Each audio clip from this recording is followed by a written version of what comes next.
Good evening and thanks for joining us tonight on your Monday. I'm Sophie Erber. A woman convicted of murder for her role in the death and dismemberment of a Nebraska hardware store clerk has been sentenced to life in prison. Details now from court in our top story at 5. Today, a 3-judge panel sentenced 27-year-old Bailey Boswell to life in prison. This was for her role in the 2017 death and dismemberment of a Nebraska hardware store clerk, Sidney Loof. Boswell faced the prospect of being the first woman in state history to be sentenced to death.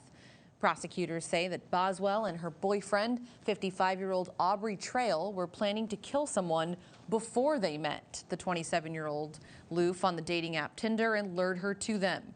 Loof, a cashier at a Menards store in Lincoln, Nebraska, was strangled, and her dismembered body parts were later found in garbage bags. The Nebraska Department of Health and Human Services tonight says they're aiming to do many good deeds with a new business plan. Their mission is to transform services for Nebraska citizens. One of the things, Governor, I'm very excited about, we're going to hit that deadline that you gave me of April 30th, 2022 with our iServe project, which is going to allow our constituents to go online, apply for a plethora of services with one application. One application on iServe can be used for Medicaid, SNAP benefits, and even LIHEAP benefits. And Siouxland patients will now have quicker access to high-quality care for their little ones. Today, Unity Point Health St. Luke's commissioned a new transport vehicle for its neonatal intensive care unit, bringing its staff to rural communities that might not have NICU services. The new ambulance will also transport newborns to the areas that only Level 2 NICU at Unity Point Health before Unity Point acquired its own vehicle. Local transport services were relied on to take staff to patients' bedside, but now with this acquisition, the staff and transportation will be on site at the hospital 24/7.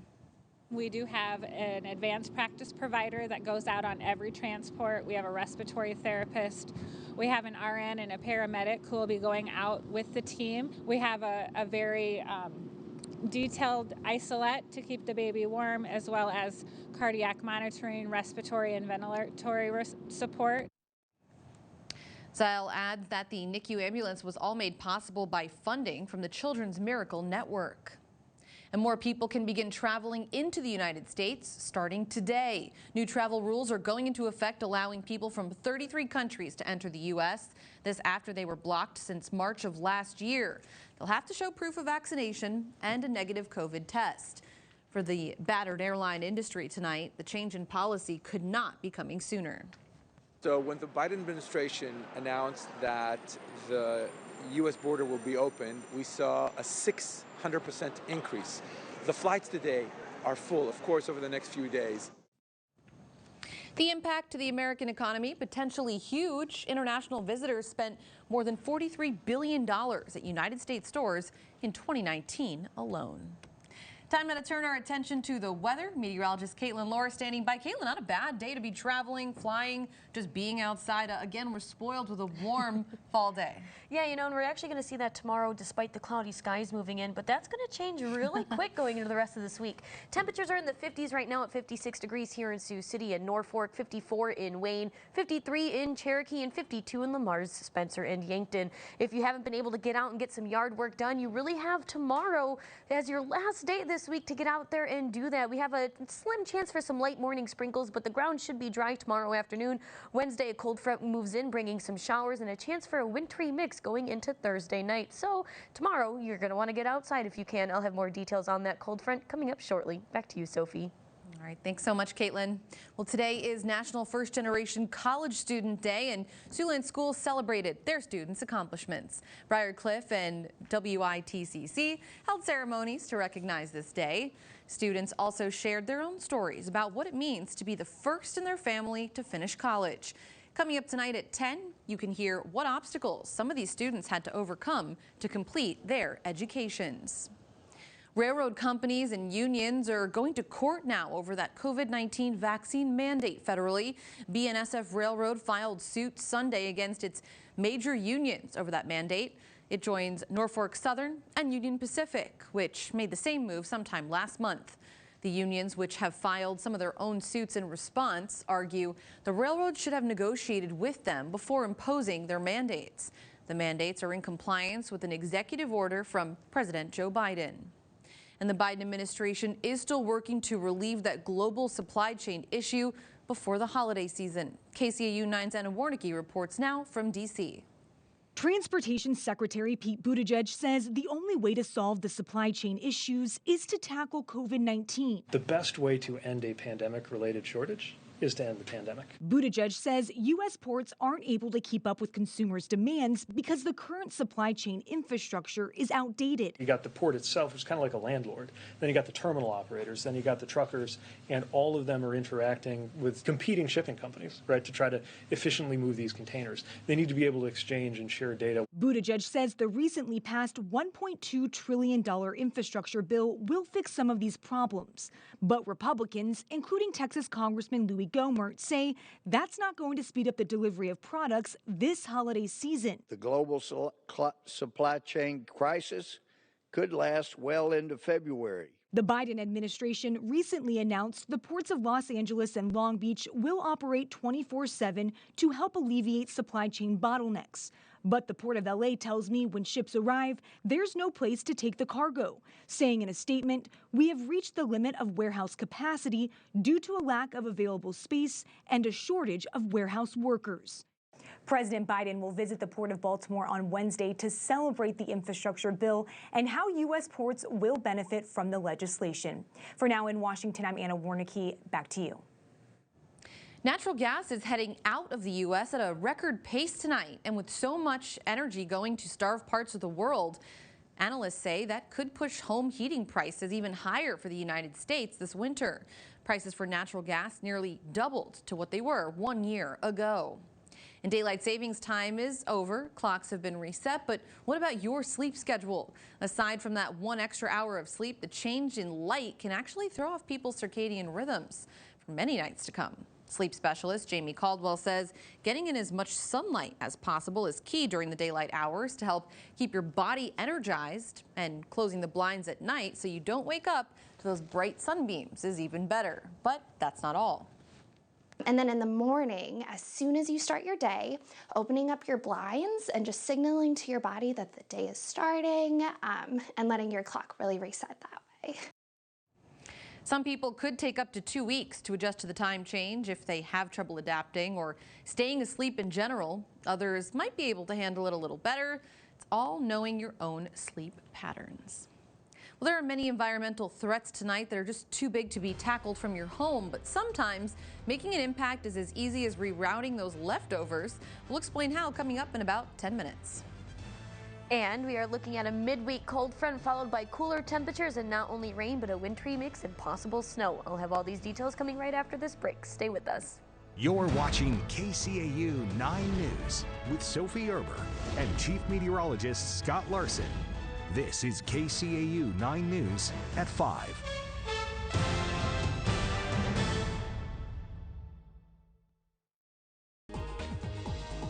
Thanks for sticking with us. I almost feel like there's this impending sense of doom.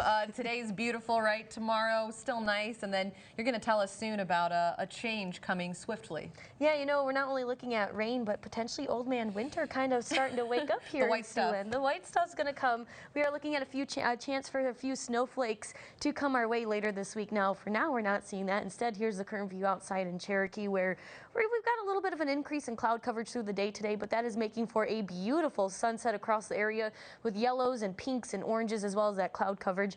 This view is brought to you by the North Star Community Credit Union of Cherokee.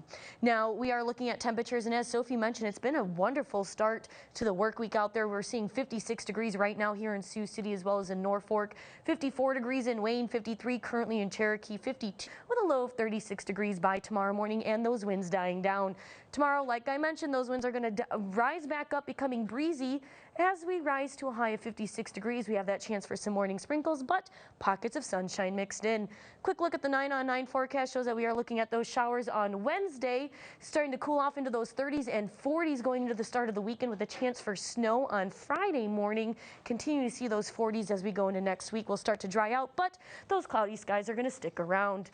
Today's viewer photo of the day, I think, is absolutely beautiful. This was sent in by Brian Halverson of Sutherland, Iowa, and not only are we looking at a freshly harvested field, but we've got beautiful blue skies and a row of cirrus clouds up there. I was going to ask you what kind of clouds those were. They're beautiful. They almost look painted in there. Yeah, you know, we always call it cirrus clouds are an easy one to remember because they kind of look like the wispy horsetail. Okay. And a fun fact I with might those, actually remember that this time. I always think of a horsetail. And a fun fact with those, once it gets colder out, you can see things like sundogs and always cloud iridescence, which is like a little rainbow in the clouds as they're by the sun. I love sundogs. Never knew what caused them. Tips from Caitlin today. Thank you so much for that. Well, you might have noticed I am expecting a baby boy this holiday season. Thank you. And you have a chance to guess along with me.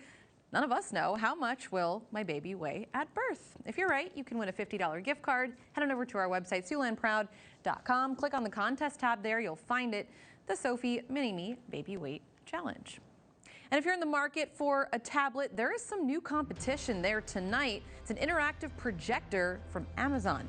See how it can connect and entertain you coming up in about 7 minutes. But first, the food you don't eat can have a big impact on the environment. See how much money food waste actually costs and how composting things can turn it around next. Welcome back. At last week's UN Climate Summit, more than 100 countries signed a pledge to limit the amount of emissions of methane they make. Leaders there talked about cracking down on the oil and gas industries, but there is one source of greenhouse gas that might surprise you. It's what we put into our trash. Here's ABC's Dan Lieberman.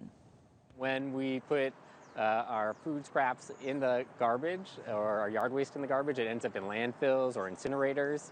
In landfills, it generates methane, which is a major climate change gas. According to the Environmental Protection Agency, solid waste landfills are the third largest source of human-related methane emissions in the U.S. That's a bigger number than some heavy hitters like the aviation industry. According to the Natural Resources Defense Council, as much as 40% of the food supply in the U.S. is going to waste. More than half of that ends up in a landfill, releasing emissions equal to 3.4 million vehicles. $400 billion is spent on wasted food every year, nearly 20% of U.S. farmland devoted to food that is wasted, using up an estimated 4 trillion tons of water. It's a big problem, one that Green says composting can help counteract. When you compost, you're adding in oxygen, and it feeds those bacteria, so they're aerobic bacteria, and they don't generate methane. It starts at our refrigerators. The primary source in the U.S. of this wasted food really is at the level of the individual. As much as 8% of human-caused greenhouse gas emissions could be reduced if we stop wasting food. So next time you're about to throw food in the garbage, think again. Just imagine the amount of waste that we generate every year, and 1/3 of it could be turned into compost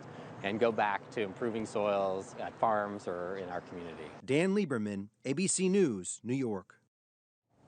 NewsNation Prime gathers news from across our country at 8 every night. But before that, Leland Vittert and Dan Abrams break down today's hottest topics, and we have a preview. A real-life game of Battleship. We'll show you what the Chinese are using for target practice and ask whether the U.S. Navy is focused on the right thing. That's On Balance. Now here's a look at Dan Abrams Live.